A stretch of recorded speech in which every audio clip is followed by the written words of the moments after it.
guys? Saturday football here with your primetime games. Let's jump into those. Not very many of them. Clemson, North Carolina State. Clemson just killed Wofford 59-14. Trevor Lawrence, 218 passing, 3 touchdowns. Travis Etienne, 212 rushing and 2 touchdowns on 9 carries. They put up 702 yards of offense. Defense forced 2 turnovers. NC State got killed by Wake Forest 44-10. Devin Leary, 17-45, 149, 1 touchdown, 2 picks. Not very good. They only had 265 yards of offense. They turned over 3 times. They had 10 penalties. I don't see this being close. I'm still not as high on Clemson as everybody. NC State is. They're trying to get to bowl eligibility. They're 4-4. They're not gonna get a leg up here. All right, Notre Dame and Duke. Notre Dame's kind of a close victory against Virginia Tech. They scored a touchdown with like 30 seconds left to win 21-20. Ian Book was solid, 336 passing, 2 touchdowns, 2 picks, plus 50 rushing yards and a rushing touchdown. Chase Claypool, 8 catches, 118. They put up 442 yards, but they turned over 3 times. They can't do that against Duke. Defense forced 2 turnovers and only allowed 240 yards. Duke had a bye. The last game was a 20-17 loss to rival North Carolina. Quentin Harris, 229 passing, a touchdown, a pick, plus 1 rushing. They turned over 3 times. They've been doing it last like 3 or 4 games. They turned over like 3, 5, 6, whatever, a bunch of times. If they want to beat Notre Dame, they can't do that. They did force 3 turnovers, and that's what they're going to have to do against Notre Dame.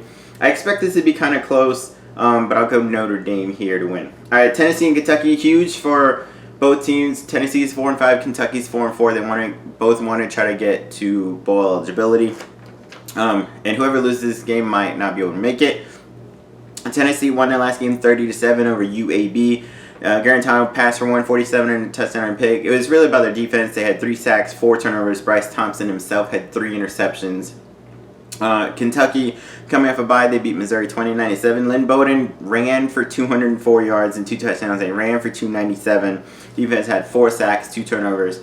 I expect this to be a pretty good game, but all Kentucky has right now is Bowden at quarterback. With them running, they don't have any kind of passing threat.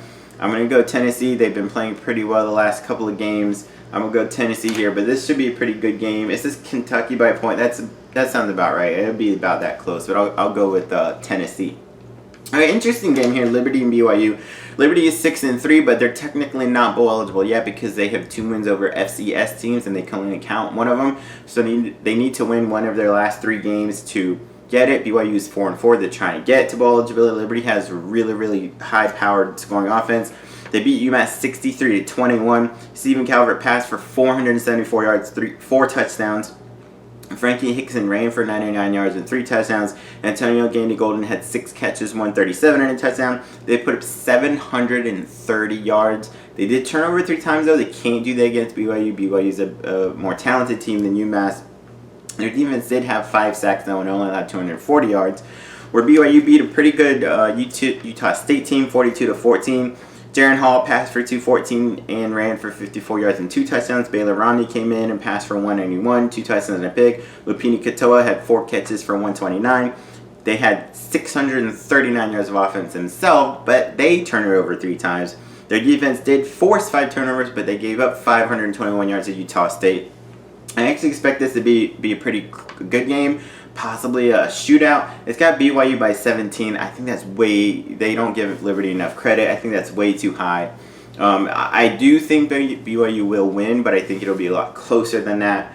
But this should be a fun, actually pretty fun game. I'm interested in watching that one. All right, then you got Iowa State and Oklahoma, pretty big game in the Big 12. Iowa State's 5-3, Oklahoma's 7-1. Both teams coming off buys, both teams coming off losses. Iowa State's last game, they lost 34-27 to Oklahoma State. Brock Purdy put it up 62 times, completing 39 of them for 382 and a touchdown, but he threw 3 interceptions. They only ran for 86 yards. They did have 468 total yards, but they had 3 turnovers, and they can't do that at all against Oklahoma. Oklahoma, they were upset their last game 48-41 against Kansas State. Jalen Hurts still had a really good game, 395 passing and a touchdown, plus 96 rushing yards and 3 touchdowns. CeeDee Lamb, 5 catches, 135 and a touchdown. They put up 497. They turned it over twice. I still think this is Oklahoma. I like Iowa State, but Oklahoma are way too strong. I really like Hurts. He's still in that Heisman. Even in that loss, he put up almost 500 yards of offense and 4 touchdowns. He's still right up there in the Heisman for me. All right, big game in the Mountain West. Wyoming 6-2, 3-1 in the Mountain West. Boise State is 7-1 and 4-0 in the Mountain West. Wyoming's coming off a bye. They last beat Nevada 31-3. Sean Chambers was solid passing for once, 158 passing, 2 touchdowns, and 1 rushing. But Xavier Valade went off, 206 rushing. They had 479 yards. Their defense had 4 sacks, 2 turnovers.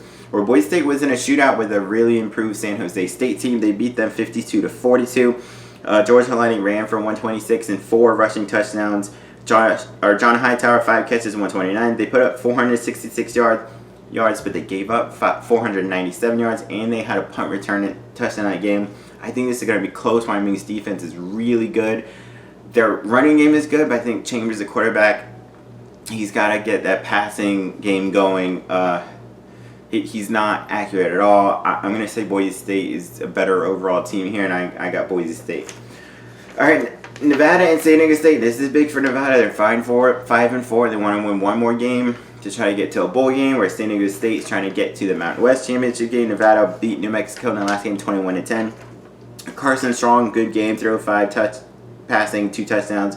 Romeo Daubs, 11 catches, 167 yards, and a touchdown. They only had 64 rushing yards, so they should get that going if they want to keep it close to San Diego State. San Diego State, their offense isn't great, but they normally, and even this year, they have a really, really good defense.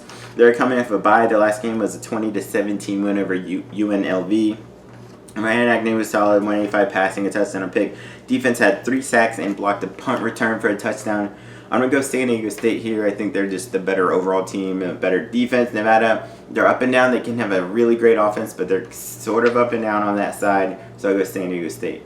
All right, this one's going to be a huge shootout in Hawaii. San Jose State, super improved team, going to Hawaii, one of the best passing games in the country. San Jose State lost to Boise State 52-42. Josh Love, though, 438 passing yards, 2 touchdowns passing and a rushing touchdown. Trey Walker, 9 catches, 193. Bailey Gaither, 8 catches, 110 and a touchdown. They put 497 yards. They had 3 sacks in that game. Versus Hawaii, they lost in a shootout to Fresno, 41-38. Cole McDonald, 275 passing, a touchdown and pick, plus 1 rushing. They ran actually for 209 yards. They put up 555 yards of offense. They forced 2 turnovers. I expect this to be back and forth. This should be an awesome game. But I'll go, I just like Hawaii. San Jose State's a lot of fun to watch too now. Josh Love, they got that going. But I'm going to go Hawaii there. Then there's one more game. It's Air Force in New Mexico, but it's postponed. Not sure why, but I'll get back to that and fill that out later. All right, those are my prime time game picks and previews. Check out all my other videos. Peace.